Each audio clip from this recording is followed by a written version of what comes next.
नमस्ते बच्चों। आज हम प्रायोजना विधि या प्रणाली के बारे में सीखेंगे। प्रायोजना विधि या प्रणाली की विचारधारा मनोवैज्ञानिक जॉन डीवी ने दी है।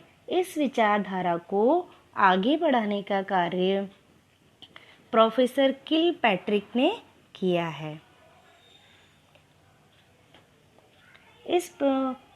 इस प्रणाली या विधि के अंतर्गत बालक अपने द्वारा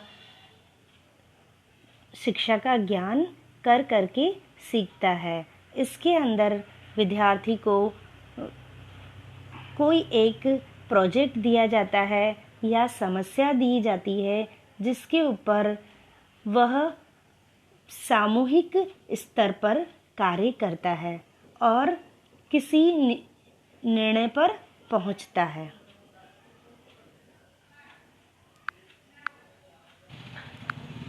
हम कुछ परिभाषाओं को देखते हैं।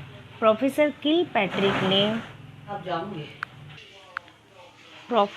किलपैट्रिक ने इसे सौदेश्यपूर्ण कार्य बताया है जो सामाजिक वातावरण में संपन्न किया जाता है।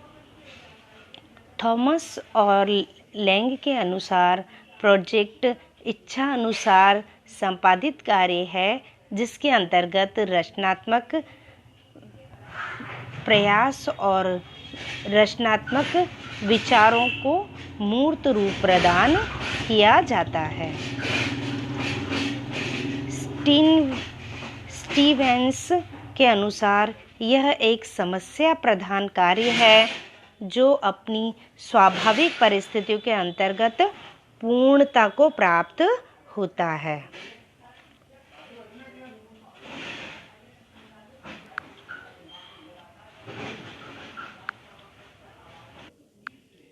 प्रायोजना विधि की विशेषताओं को हम देखें तो यह बाल केंद्रित विधि है। इसके अंदर समस्या बालक के द्वारा चयनित होती है और वही उसका स्वतंत्रता पूर्वक कार्य करके निराकरण प्राप्त करता है। यह विधि मनोवैज्ञानिक विधि है क्योंकि यह इसमें बालक को केंद्रित करके विधि को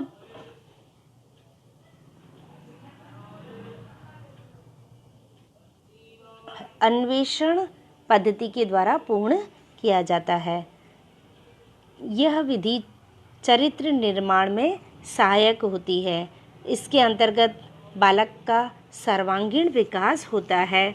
उसमें आत्मविश्वास, आत्मनिर्भरता, भावनात्मक स्थिरता जैसे गुणों का विकास होता है।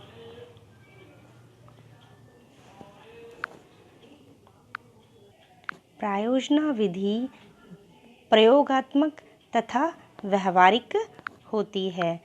इसमें बालक करके सीखता है, जिससे वह सृजनात्मकता और रोचकता आती है और कार्य को और अच्छे तरीके से करने का प्रयास करता है।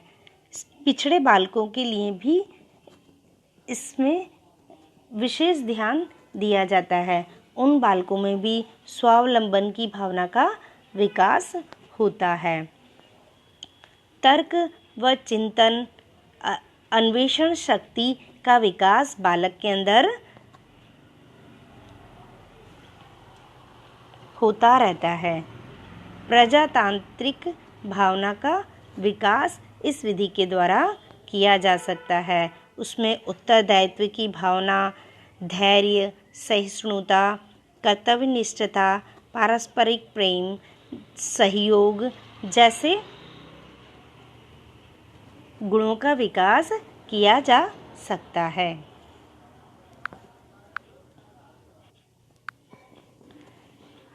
इस विधि के अंतर्गत सभी बच्चों को एक साथ शिक्षण देने का प्रयास किया जाता है।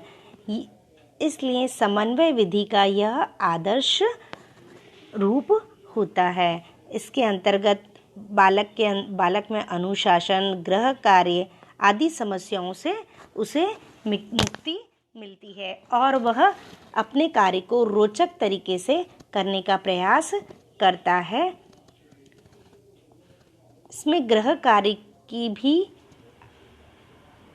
कोई आवश्यकता नहीं होती है। हस्तकार्य के प्रति अनुराग बालक के अंदर मानसिक शारीरिक परिश्रम करने की योग्यता उत्पन्न होती है और वह अपने स्वयं के निर्णय के द्वारा कार्य को संपादित करता है। हम प्रायोजना विधि के दोषों पर विचार करें तो यह अधिक खर्चीली पद्धति है, जिसके अंतर्गत अधिक सामग्री की आवश्यकता होती है तथा यंत्रों की भी आवश्यकता होती है, जो विद्यालय परिसर के लिए संभव नहीं है। इस विधि के अंदर कुछ सीमित पाठ्यक्रम को या बिंदुओं को ही पढ़ाया जा सकता है।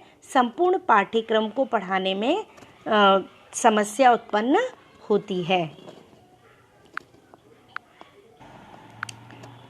प्रायोजना प्रविधि के अनुसार पाठ्यपुस्तक उपलब्ध नहीं हो सकती है।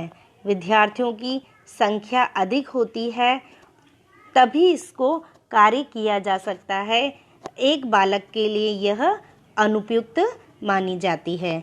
यह विधि पूर्ण मनोवैज्ञानिक रूप में होती है, इसलिए इसमें आवश्यकताओं, क्षमता, योग्यता पर समय समय पर ध्यान दिया जाता है, जो शिक्षक के लिए कुछ सीमा तक असंभव प्रतीत होता है। इस विधि के अंतर्गत साहित्य, धर्म, दर्शन विषय आदि नहीं पढ़ाए जा सकते हैं।